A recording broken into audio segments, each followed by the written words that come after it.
우리는 오늘 읽은 본문 말씀을 통해서 다소 생소한 그런 결혼 광경을 보게 됩니다. 또 한편으로는 우리는 이 성경 말씀을 이제 워낙 많이 읽었기 때문에 아마도 이렇게 결혼식도 하는가 보다 이런 생각이 들 수도 있겠죠. 그러나 뭔 결혼식을 이렇게 하나 이런 생각을 덜어 해보신 경험이 있을 것이라 생각을 합니다. 대학생 시절 때 지도해 주시던 목사님들을 통해서 우리나라도 이와 비슷한 결혼 풍습들이 조금은 있었고 지역마다 시대에 따라 조금은 차이가 있으나 오늘날에도 제주도에는 이와 비슷한 결혼 풍속을 가지고 있다. 이런 얘기를 들은 적이 있어요. 우리 교회도 제주도 출신 우리 성도님 계시죠?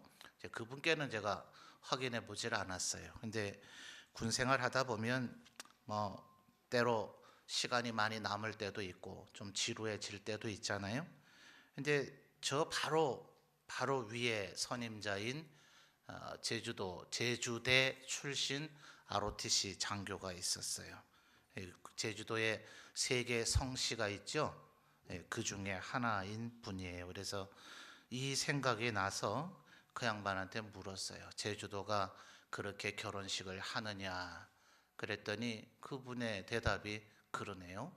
이제 저녁 무렵에 결혼식을 시작을 해서 그저 하루 저녁 하는 게 아니라 그것도 또 제주도도 만만치 않게 크지 않습니까? 그 제주도 안에서도 마을에 따라서 하루 이틀에서 심지어는 일주일까지 그렇게 잔치를 하기도 한다. 주로 좀 남쪽 지역이 이제 그런 풍습을 갖고 있는 것 같아요. 딱히 왜 누가 그렇게 하라고 했는지 왜 그렇게 됐는지 문화인류학적으로 정리가 된 것은 아니지만 아마도 낮 시간이 많이 덥기 때문에 저녁에 잔치하는 문화가 많이 생겨지지 않았겠는가 이제 그런 추측을 하는 겁니다. 근데 문제는 오늘날 같이 모두 다 시계가 있는 게 아니죠. 그러니까 시간에 대한 그 정확한 시간을 너나 없이 알 수가 잘 없어요. 그러다 보니 저녁이 되면 신랑이 온다 이런 정도의 약속이 서로 되어져 있는 거죠. 그러니 여러분 5절 말씀을 보면 무슨 신랑이 결혼하기 싫은가 억지로 결혼하나 왜 이렇게 더디 와요, 그죠? 이건 이제 바로 그런 정서 때문에 그런 겁니다. 오늘날의 우리의 관점처럼 몇 시에 결혼 예식이 시작한다 이것이 있는 것이 아니라 저녁이 되면 신랑이 온다 하는 거죠. 그리고 동시에 신랑이 오기 전에 신부 측의 모든 사람들은 다 만반의 준비를 하고 신랑을 기다리고 있어야 된다는 것입니다. 그리고 10절에서부터 12절 사이에서 표현되고 있는 것처럼 신랑이 입장하고 나면 혼인 잔치의 문은 닫히고 다시는 열리지 않는다는 거예요. 바로 이런 그런 풍습들이 있는 그 배경을 가지고 예수님께서 오늘 이 말씀을 하고 있는 겁니다. 근데 이게 지금 결혼 얘기해 주려고 하는 게 아니죠.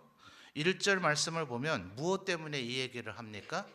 이것이 마치 천국을 들어가는 모양과 같다 이런 겁니다. 그러니까 누구라도 천국에 들어갈 것을 준비해야 되는 것이죠. 그리고 그 천국을 들어감에 있어서는 그 누구의 도움을 입을 수가 없다는 거예요. 여러분 이 10명은 어떤 관계일까요? 이들은 보통 이제 신부의 들러리라 그러죠. 신부의 친한 친구들로 보통 구성을 해서 신랑 앞에서 신부를 더욱더 돋보이게 하는 그런 역할을 하는 여성들입니다. 그러니까 신부하고도 친한 것은 말할 것도 없고 이 나머지 10명들 간에도 서로 모르는 관계가 아니라 하루 이틀 알고 있는 관계가 아닌 대단히 친숙한 그런 사람들로 이루어지기 마련입니다. 근데 여러분, 우리들이 초점을 잘못 이해하면 굉장히 9절 말씀을 보면 5명의 여인들이 굉장히 좀 인색하다 할지 못됐다고 싶지 않습니까? 그까지 기름이 뭐길래 좀 나눠주면 될 텐데 우리가 너희가 쓰기에 다 부족하다. 우리 쓸 것도 모자란다. 그러니 차라리 파는 데 가서 너희 쓸 것을 사라고 이야기하고 있는 거죠. 여러분, 이것을 보면 그 3절 말씀을 보시면 미련한 자들은 등을 가지되 기름을 가지지 아니했고요. 4절 말씀을 보면 슬기 있는 자들은 그다음 뭐라 그러죠? 그릇에 기름을 담아서 등과 함께 가져갔다 하는 거예요. 그러니까 슬기로운 자들은 지금 몇 개를 가지고 있는 겁니까? 2개죠, 2개. 등 자체에 기름을 넣을 수 있는 장치가 있겠죠. 그래야 등불이 되겠죠. 그러니까 기본 등불을 켤 수 있는 그 기름의 용량이 있을 것인데 그것이 부족할까 싶어서 일종의 보조 배터리 같은 보조 기름 그릇을 가지고 있는 거죠. 여러분, 요즘이야 뭐 우리들 인간의 욕심이 끝이 없으니까 핸드폰들 갖고 계시면서 보조 배터리가 그 핸드폰에 장착이 되어 있는 배터리보다 용량이 더 큰 것을 가지고 다니는 분도 계시죠. 현대에 참 풍요롭고 넉넉한 또 인간의 탐욕과 욕심이 조합을 해내온 그런 풍경이라고 할 수가 있습니다. 고대는 어떨까요? 고대에는 등의 그 원래의 용량보다 이 보조 그릇의 기름의 용량이 더 클 수가 없죠. 사람이 뭐 등하고 기름만 짊어지고 다닙니까? 그렇지 않죠. 이것은 전체 몸에 휴대해야 될 것 중에서는 지극히 작은 것에 이르지 않습니다. 그러니 등불 안에 기름이 많이 있어야 되는 것이고 그 그릇, 스페어 그릇은 정말 위급하고 다급할 때에 불이 꺼지지 않도록 만들어주는 보조적인 장치를 하는 것이죠. 말하자면 용량이 크지 않단 말입니다. 나눠줄래야 나눠줄 수가 없는 것이에요. 그래서 여러분, 초점은 슬기로운 처녀들이 인색하고 성격이 못돼서 못 나눠준다는 것이 아니라 이 상황에서는 그 누구도 서로에게 도움을 줄 수가 없는 상황이다 하는 겁니다. 여러분, 이 사실을 심각하게 기억하시는 우리 456 여전도 회원들과 성도님들이 되시기를 주님의 이름으로 축원합니다. 여러분, 우리들이 이 세상 지금을 살아갈 때에는 서로에게 도움을 많이 주고받죠. 믿음이 연약한 자들을, 믿음의 연조가 오래된 사람들, 또 믿음 생활 많이 한 사람들이 그런 도와주는 일들이 가능해요. 근데 가끔 저는 이제 이런 얘기들을 듣습니다. 우리 집의 아들을, 우리 집의 딸을, 우리 집의 사위를, 우리 집의 며느리를 누가 좀 교회에서 좀 이렇게 보살펴주면 좋을 텐데, 좀 이끌어주면 좋을 텐데 그러지를 못해서 우리 애가 교회에 자리를 잡지를 못한다. 교회에서 신앙생활을 잘 하지 못한다. 여러분, 언제까지 그럴 거예요?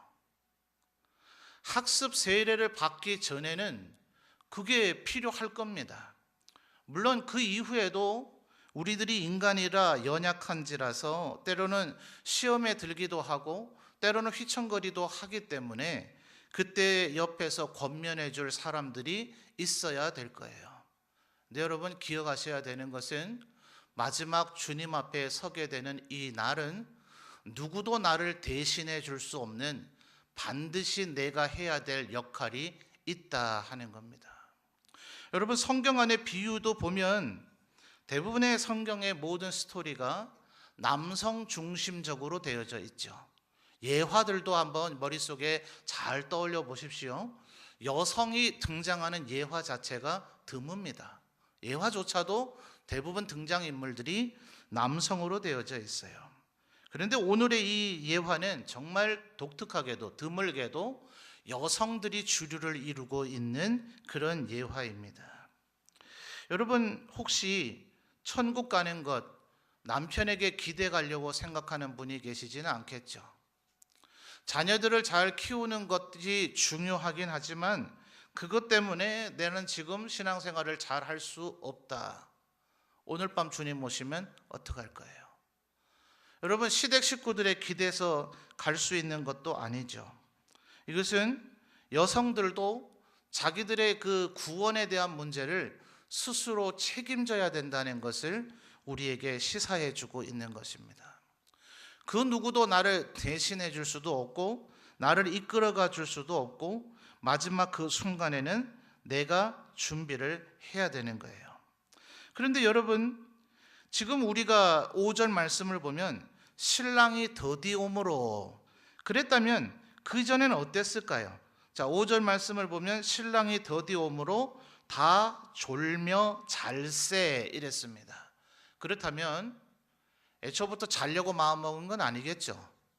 분명히 기다리고 있었을 거예요. 지금 올려나, 해나 올려나, 지금 오고 있는 건가, 인기척 소리가 조금만 나면 신랑인가 보다 싶어서 후닥닥 뛰어나가는 일들도 아마 있었을 겁니다.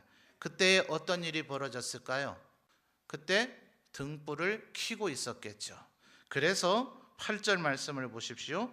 미련한 자들이 슬기 있는 자들에게 이르되, 그 다음 뭐라 그러죠? 우리 등불이 꺼져가니. 전혀 한 번도 킨 적이 없다면 이런 표현을 쓰지 않겠죠. 그래서 여러분, 우리들이 여기서 반드시 기억해야 될 것은 이 등불은 계속해서 보존되어 있는 상태로 유지되고 있지 않다는 거예요. 기름은 점점 사라지죠. 시시각각으로 사라집니다. 그러므로 마지막 그 순간이 됐을 때 4절에 뭐라 그랬어요? 그래서 슬기 있는 자들은 뭐예요? 그릇에 기름을 뭐 했죠? 담아. 바로 그 순간에 함께 그것을 가져가야 되는 반드시 준비가 필요하다 하는 것입니다. 그러므로 여러분, 나는 과거로부터 이미 많이 준비했다 이렇게 여기면 안 되죠. 오늘의 준비가 되어져 있는가를 기억하셔야 됩니다. 어떤 면에서 우리는 이런 생각을 할 수도 있을 거예요. 이 5명, 미련하다고 여겨지고 있는 5명은 아직 예수를 잘 모르는 이들, 신앙생활을 잘 하지 못한 이들, 그래서 다른 이들에게 도움이 필요한 이들이라고 생각할런지 모릅니다. 반대로 슬기 있는 자들은 다른 사람을 도와주는 사람들이라고 여길런지 몰라요.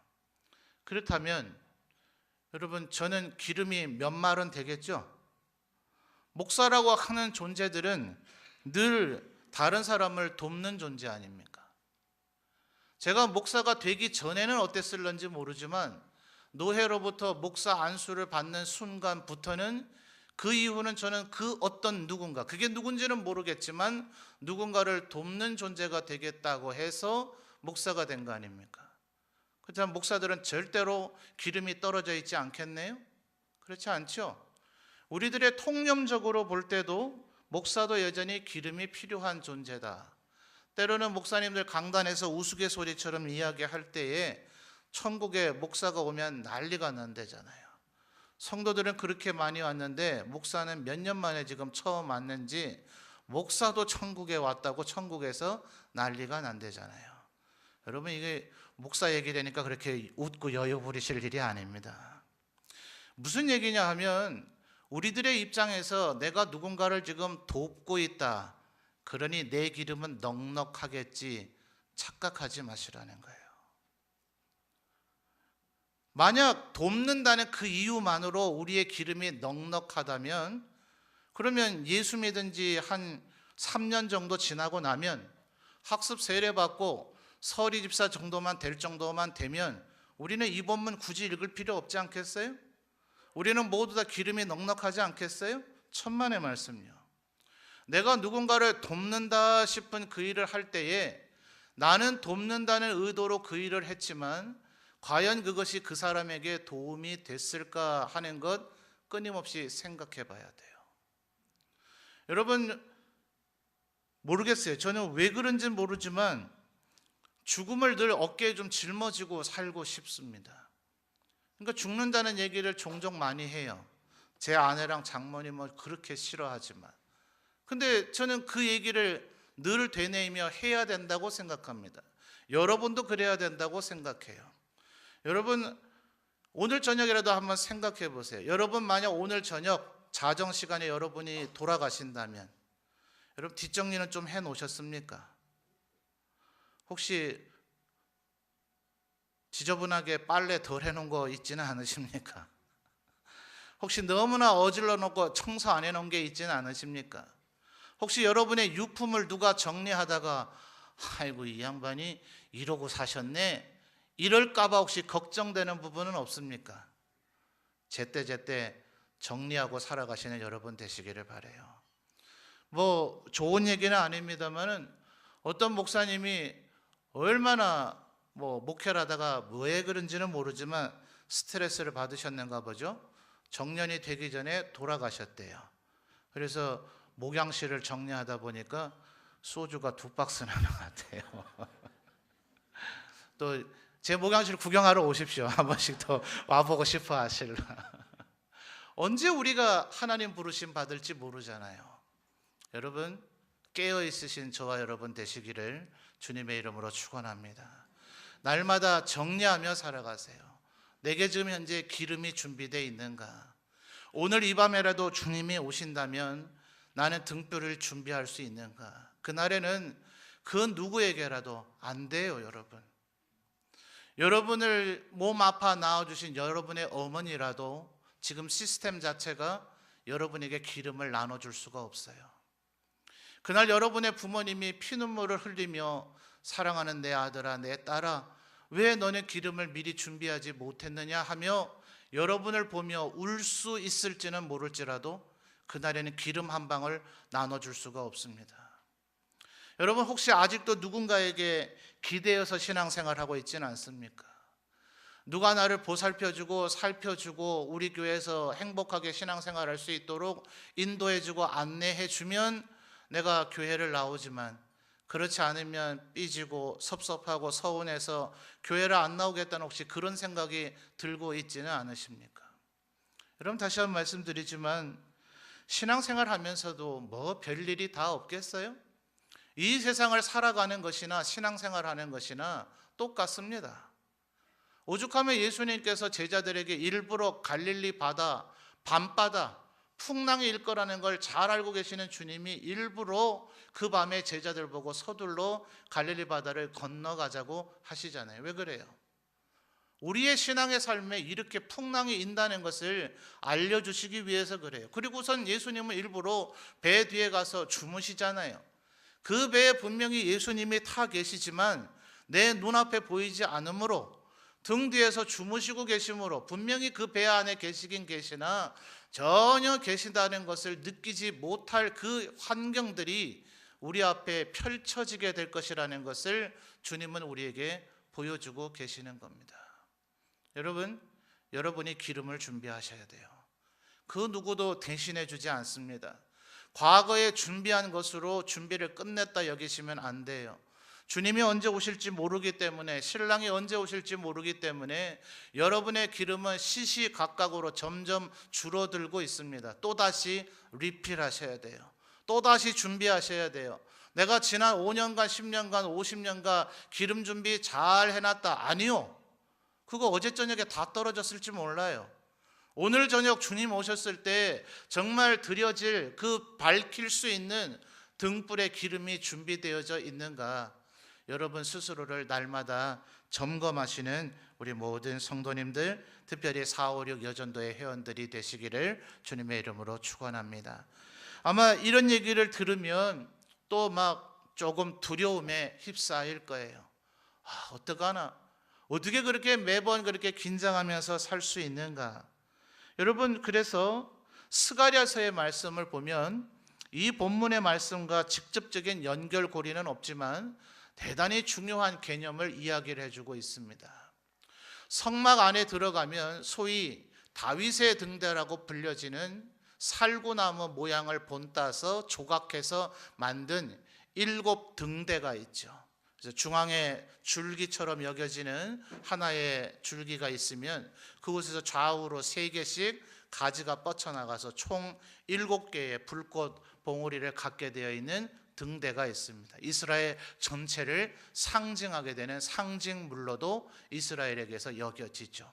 근데 이것은 바깥에서 마찬가지, 이 등불과 마찬가지로 기름을 끊임없이 공급을 해줘야 되는 것입니다. 이 기름 공급 안 해주면 등불의 불이 꺼지게 되어져 있습니다. 그런데 하나님께서 스가랴 선지자를 통해서 보여주시는 놀라운 환상이 있는데, 이 세상에 이런 물질은 없죠. 이것은 금으로 만들어져 있는 금속의 형태입니다. 그런데 좌우편에 감람나무 2그루가 서 있어요. 감람나무에서 생산되는 것이 올리브 열매에서 짜내는 올리브 기름이죠. 주로 식용으로도 많이 쓰지만 연료로 쓰는데도 조금 더 부족함이 없습니다. 이건 나무죠. 식물이에요. 그리고 이 등대는 금으로 만든 금속의 형태입니다. 물리적으로 볼 때나 과학적으로 볼 때 이것이 절대로 연결되어질 수 없습니다. 그러나 하나님께서 스가랴 선지자에게 보여주시는 그 환상은 이 2개의 감람나무가 이 등대와 연결이 되어져 있고, 이 감람나무에서 생산되는 올리브 열매에서 올리브 기름을 짜야만 연료로 쓸 수 있는데, 그 중간 과정이 어떻게 이루어지는지는 모르지만 끊임없이 이 등대로 기름이 공급되어지고 있는 그 환상을 보여주십니다.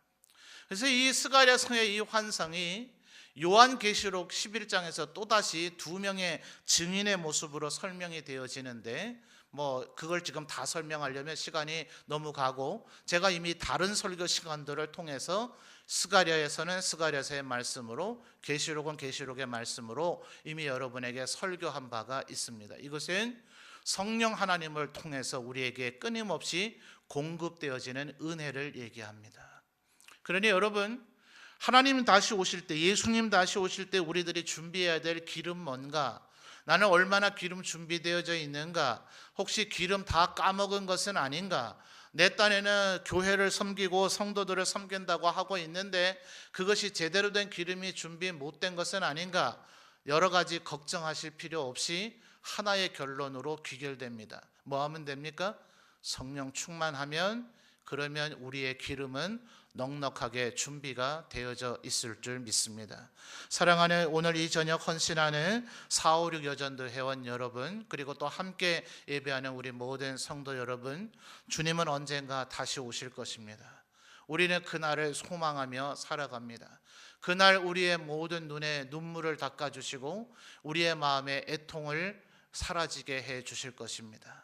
우리와 함께 신앙생활하다가 먼저 우리 곁을 떠나간 믿음의 선진들, 그리운 가족들 다시 만나게 될 것입니다. 그날을 준비하시는 우리 모든 성도들이 되시기를 바랍니다. 그날을 준비하며 사는 것, 그날 예수 그리스도 앞에서 착하고 충성된 종이라 칭찬받을 것을 준비하며 사는 것, 이것이 저는 진정한 헌신이라고 생각합니다. 날마다 이 기름 떨어지지 않도록 준비 잘 하시는 우리 456 여전도 회원들과 함께 예배드리는 모든 성도들이 되시기를 주님의 이름으로 축원합니다.